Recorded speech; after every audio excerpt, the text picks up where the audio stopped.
So here's a project I've been meaning to do for a long while. Simple enough.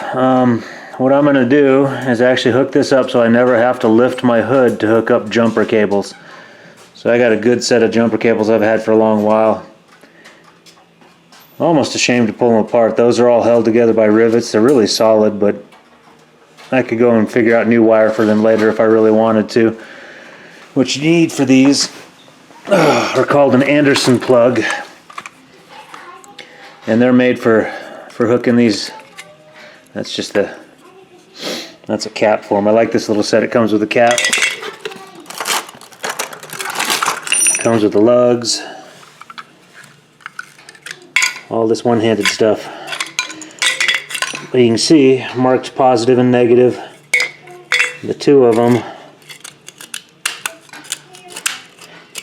will fit together like that, so you can get good power. So people in the RV world, this is all old hat to them.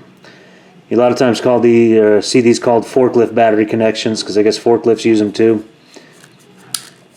But all of that, it goes together, and these two lugs will end up fitting together like that inside there, which gives you a good positive and negative connection.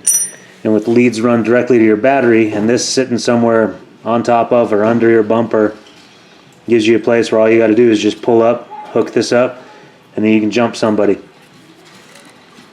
But yeah, that's what I'm up to today. A little simple short project.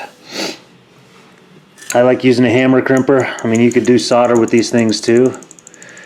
These things are stout. Hope they're not too stout for that hammer crimper. They should be alright. Gives a good depth in here too. So let's get to it.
Alright, there it is. If I'd have been paying a little bit more attention, I wouldn't have had that twist in there. I should have done the cables on the other side of these, but no big deal. It'll work for the Anderson plug.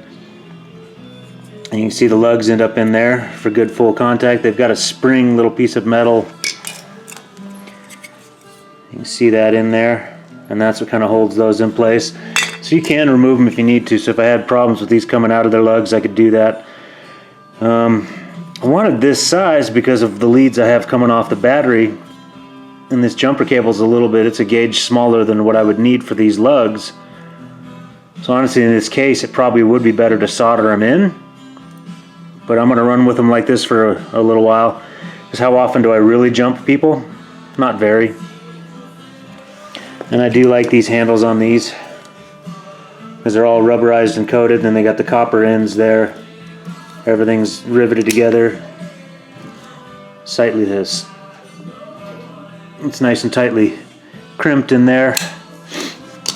These have been good jumper cables. Now they'll be better. So there we go, Anderson plug. Now let's flip the truck around and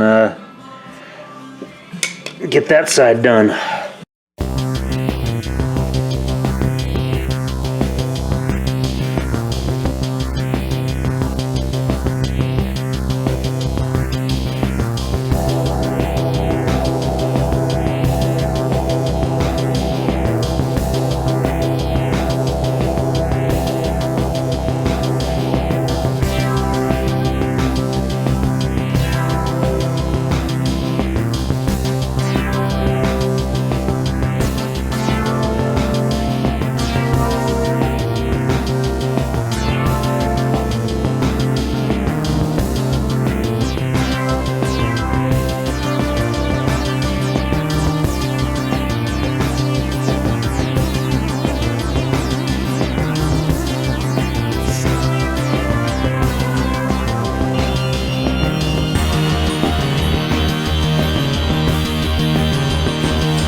So this whole debacle, I ended up just pulling the winch's cables out. Pulled them out because trying to do it under the truck using the bumper as a backstop, I couldn't get a good full crimp like I could beating on concrete. Which says to me, that hammer crimper, nice tool that it is, I want a hydraulic crimper. If I get a hydraulic crimper, I can do stuff on the truck without even worried about it. But it's in, and I did heat shrink everything, and I ran out of red, but I marked the positive line with red heat shrink. So should be nice tight connections. If it's not, these things are disassemblable, if that's a word. I'm a wordsmith, I make words. Now I've got an Anderson plug that I disconnect the winch with, and I can connect jumper cables in, which means I can do jumping without even lifting the hood. And honestly, I think the Anderson cable method would be a lot better and safer than 2 sets of clamps. Obviously, whoever you're jumping probably doesn't have an Anderson plug as well, but at least it's safe on my end. This whole idea, I've seen it several times online, different people doing it, but it also comes from the fact that in the Army we do NATO slave cables when we're jumping a truck or a track. Every vehicle and a lot of generators have a NATO, say, a slave cable that you can use to jump start your trucks and your generators.